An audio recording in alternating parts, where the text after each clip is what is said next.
Natalia Filipovna had little reason not to be content with her life. She earned the average wage in Estonia, sometimes a shade more. No small thing for a woman on the wrong side of 45 who couldn't speak the official language. Actually, that wasn't entirely true. She could understand it, and even say a few simple things.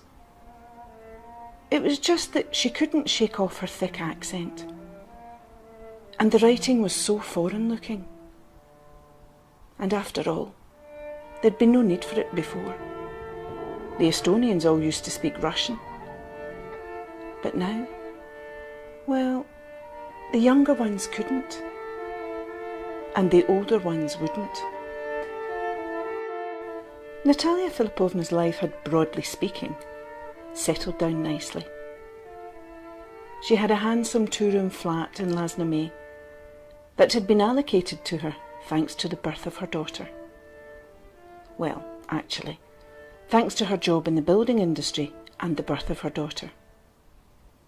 She had been one of the last people to be allocated a flat by a workplace, and her daughter's birth had pushed her ahead of the competition, ahead of unmarried women who had not produced a child.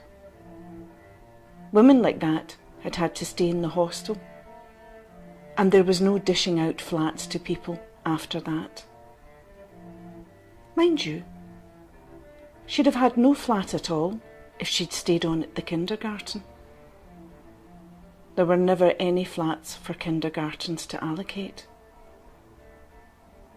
She'd have been happier at the kindergarten, though.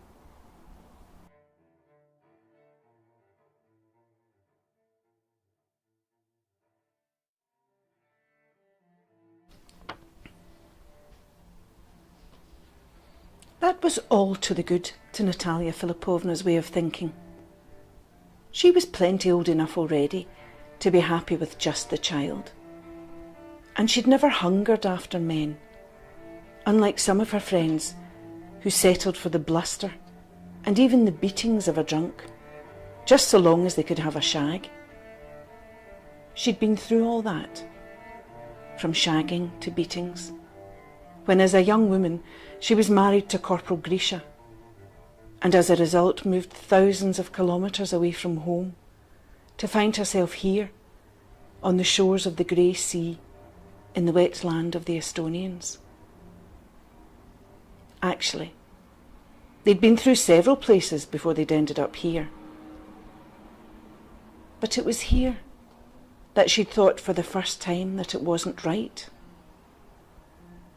It was that time, when she was lying in hospital, that she'd thought it wasn't right for her husband to beat her.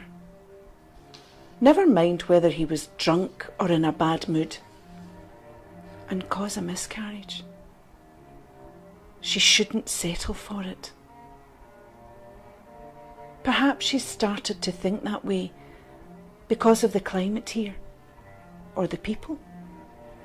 The fact that the people here were so correct, and the women were always discussing what was right and what was wrong. Not, he loves me not, or lucky and unlucky, but simply right and wrong, or who has the right? As if there were a ruler inside them that could always draw the line between right and wrong. And if you were always on the side marked right, then everything was fine.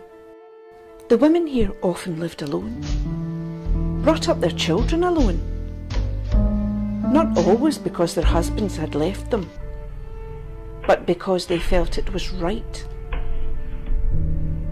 Natalia Filipovna liked these independent-minded women. Why couldn't she live like that too? She had the feeling, however, that it was only here in this wet, grey land that she would be able to think and live that way. If she went back to somewhere in Russia, perhaps beyond the Urals again, where she had come from, she would have to live life differently. accepting, putting up with. But she did not want to.